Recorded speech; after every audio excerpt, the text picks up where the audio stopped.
Hello friends, Stacy Anfinson here with your Tarport market update for February 2024.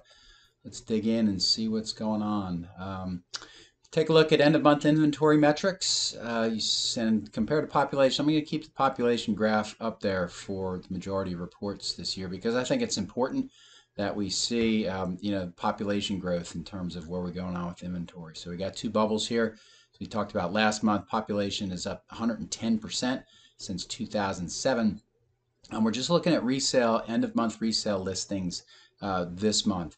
So good news if you look at the far right in the circle at 1616 on the end of the market. Remember, this is the four main counties of Wake, Durham, Orange, and Johnston. So we're up 5%.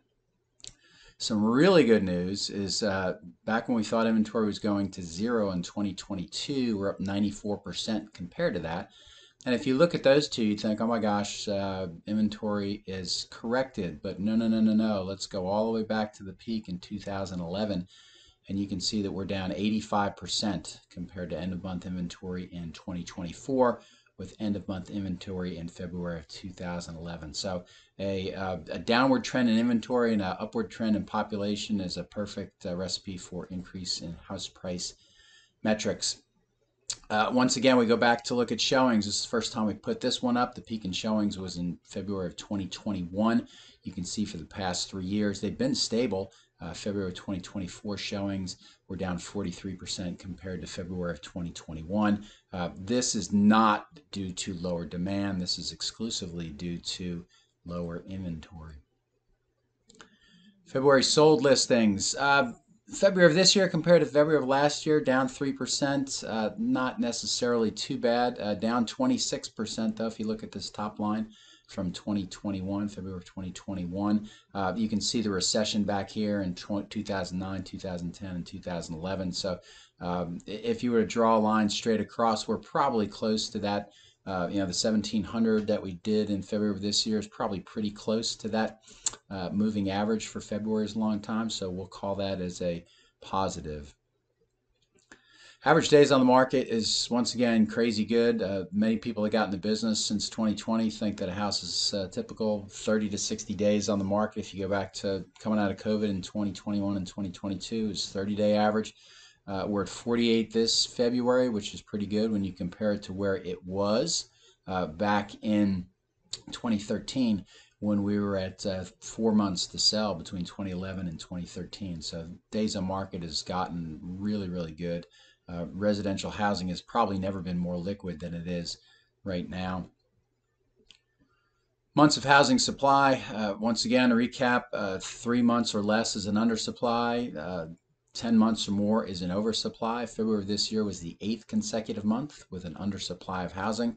So once again, we just can't get that fixed. If you go back to the recession periods, we had 15, 15, and 16, which almost, if you look at what's happened in the last 8 years, you're going, how is that even possible? But that's why I like looking at graphs with a longer time frame instead of 3 or 4 years back.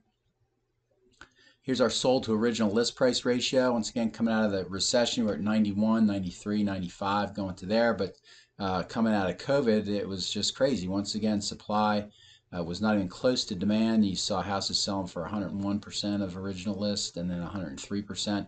Now we're kind of back down in the February 23 and 24 at 96 and 97%, which is kind of in line with the averages that we've seen in prior years.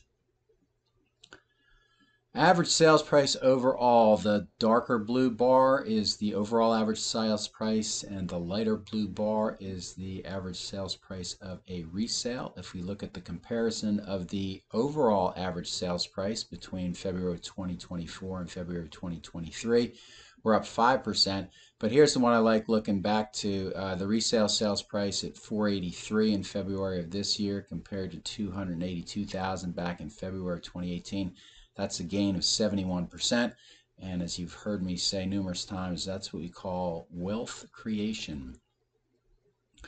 All right, February wrap up. February inventory metrics are trending up, but certainly not enough to keep up with population growth. Showing numbers still below prior year highs. February sold listings with a third consecutive lower February compared to the prior year. Months of housing supply and undersupplied territory still favorable for sellers. Average days on market is below the 18-year February average, and then overall and resale price metrics are trending up. So that's all we've got for this month. Thank you for listening. If you like the video, please hit like. Please subscribe. Spit it out. Subscribe to the TAR Report YouTube channel. If you want information about subscribing to the TAR Report, my contact information is here. So thanks again for listening. We will see you next month.